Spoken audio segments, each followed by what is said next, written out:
Hello, അപ്പോൾ എല്ലാവർക്കും എൻ്റെ യൂട്യൂബ് ചാനലിലേക്ക് സ്വാഗതം. നമ്മൾ കഴിഞ്ഞ ദിവസം ചെയ്ത വീഡിയോയുടെ ബാക്കി പാർട്ടാണ് ഇന്ന്. അങ്ങനെ കറിക്ക് ആവശ്യത്തിനുള്ള സാധനങ്ങളൊക്കെ എടുത്തു വെച്ചു കേട്ടോ. ഇവിടെ അധികവും മീൻകറി തന്നെയാണ് വെക്കുക. പച്ചക്കറീനോട് വലിയ താല്പര്യം ആർക്കുമില്ല. പിന്നെ ഫ്രഷ് മീൻ എപ്പോഴും കിട്ടുന്നതുകൊണ്ട് അധികം എല്ലാ വീട്ടിലും മീൻകറി തന്നെയായിരിക്കും.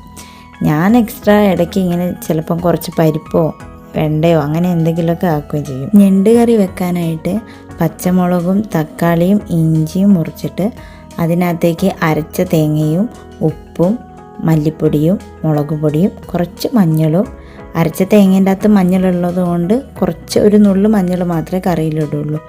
പിന്നെ കുറച്ച് പുളിവെള്ളം കൂടി ഒഴിച്ചിട്ട് കൈ വെച്ചിട്ട് നന്നായിട്ട് മിക്സ് ചെയ്യും കേട്ടോ.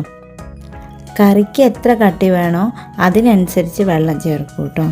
ഇതിലേക്ക് മുറിച്ച് വെച്ച ഞണ്ട് കൂടെ ഇട്ടിട്ട് നമുക്ക് അടുപ്പത്ത് വെക്കാം. കറിയൊക്കെ കലക്കുമ്പോഴത്തേക്ക് ഇതേ ചോറ് ഇവിടെ വെന്തിട്ടുണ്ട്.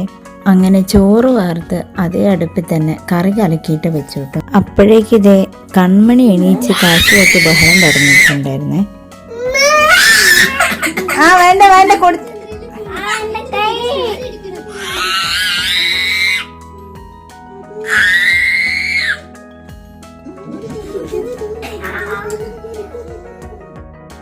അവർ തമ്മിലുള്ള പ്രശ്നം തീർത്ത് വരുമ്പോഴത്തേക്ക് ഇവിടെ കറി റെഡി ആയിട്ടുണ്ടായിരുന്നേ. കറിയിൽ കുറച്ച് കടുക് പൊട്ടിച്ച് വറവിട്ടതിന് ശേഷം ഉപ്പേരിക്കുള്ള കോവയ്ക്ക അരിയാൻ തുടങ്ങി. കോവയ്ക്കേൻ്റെ അകത്ത് കുറച്ച് വലിയ ഉള്ളിയും പച്ചമുളകും ഉപ്പും കുറച്ച് മഞ്ഞൾപ്പൊടിയും കറിവേപ്പിലയും ഇട്ട ശേഷം നന്നായിട്ട് കൈ വെച്ചൊന്ന് തിരുമിയിട്ടാണ് നമ്മൾ ഉപ്പേരി വെക്കുന്നത്. പരിപ്പും മുരിങ്ങയും പച്ചമുളകും മഞ്ഞളൊക്കെ ഇട്ടിട്ട് ഒരു താളിപ്പ് പോലെ തേങ്ങ അരയ്ക്കാണ്ട് അതും ആക്കിയിട്ടുണ്ടായിരുന്നേ. പിന്നെ പപ്പടം വറുത്തതും മുളക് കൊണ്ടാട്ടവും അച്ചാറും ഉണ്ടായിരുന്നേ.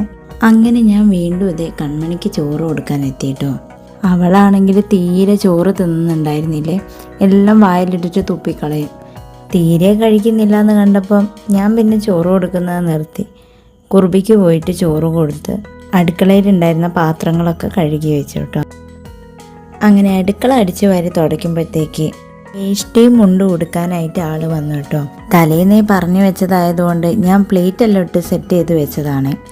അതുകൊണ്ട് പെട്ടെന്ന് തന്നെ കഴിയുകയും ചെയ്തു. പിന്നെ നേരെ കുളിയും കഴിഞ്ഞ് വിളക്ക് കത്തിക്കാനായിട്ട് പോയേ. ഈ വിളക്ക് കത്തിക്കുന്ന കാര്യം പറഞ്ഞപ്പോഴാണ് ഞാൻ കഴിഞ്ഞ ദിവസം റീലിട്ടായിരുന്നു ഈ വിളക്കൊക്കെ കത്തിക്കുന്നതിൻ്റെ. 1-2 പേര് അത് കണ്ടിട്ട് കമൻറ്റ് ചെയ്തിട്ടുണ്ടായിരുന്നു നിലത്ത് വിളക്ക് വെക്കാൻ പാടില്ല, എന്തെങ്കിലും പലകേമേൽ വെക്കണമെന്ന്. പക്ഷെ ഞങ്ങളിവിടെ ഇങ്ങനെയാട്ടോ വെക്കാറ്, നിലത്താണ് വെക്കുക. അങ്ങനെ പിന്നെ വൈകുന്നേരത്തേക്കുള്ള ചായക്കുള്ള ബ്രെഡും മുട്ടയൊക്കെ ആക്കി.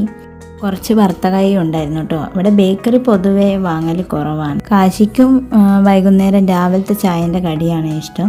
ബ്രെഡൊക്കെ ഒന്ന് തണിയുന്ന വരെ ഞാൻ ഉണങ്ങാനിട്ട തുണിയൊക്കെ എടുത്ത് മടക്കി വെച്ച്. അപ്പോഴത്തേക്ക് കാശി ഇതാ TV ഒക്കെ തുറന്ന് അതിൻ്റെ മുന്നിൽ വന്ന് ഇരിപ്പുറപ്പിച്ചിട്ടുണ്ട്.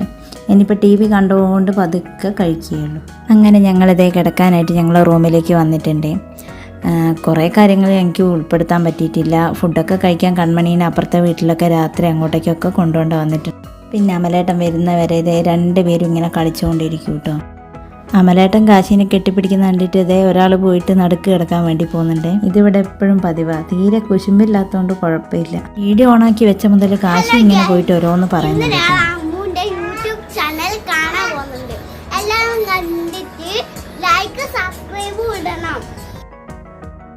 അപ്പോൾ അടുത്ത വീഡിയോയിൽ വീണ്ടും കാണാം. ടാറ്റാ.